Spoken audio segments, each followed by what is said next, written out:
One of the concerns I have is that we are going to reach the point of not having scientific certainty about the relationship between this exposure and what happens to this community.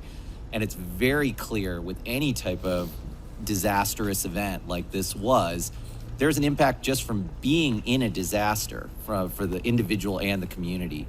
So my question is, we're going to get to the point where scientific attribution is going to be limited, but there are going to be health effects in this community just from being involved in a disaster.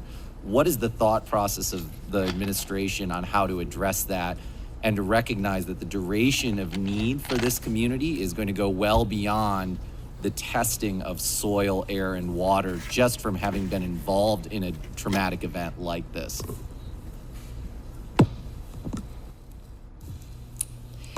I agree with you 100%.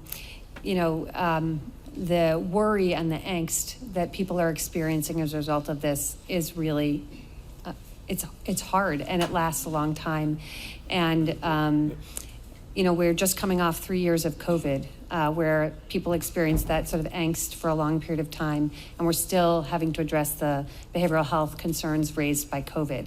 So it's not any different. We have a shortage of behavioral health services across the United States and in our own communities here.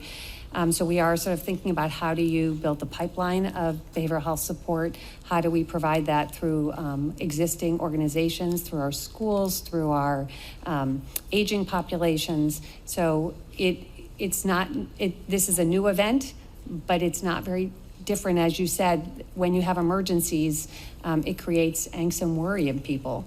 And so I think we just need to be cognizant. One of the things that I think has been done really well here is we have brought together local behavioral health services, and hopefully those folks will continue to provide and link people to care. There's been lots of people stopping at the spiritual help desk to get support through clergy. And so I think small communities that have good support and neighborly help is another way. So really supporting one another and listening and being kind and supportive is really important.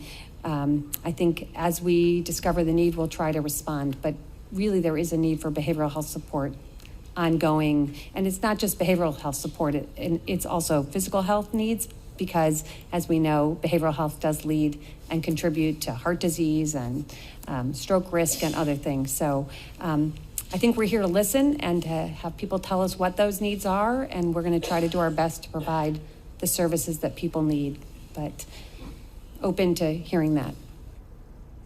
And I can actually add to that a little bit. So I know that our Department of Human Services under Acting Secretary Arkush has been involved in conversations regarding some availability of federal funding to be able to provide a maybe longer-term behavioral health support for the community here. I know that they've engaged in conversations, I believe, with the county behavioral health staff as well. So those conversations are ongoing, and they'd be able to utilize and leverage federal funding to be able to provide those services if available.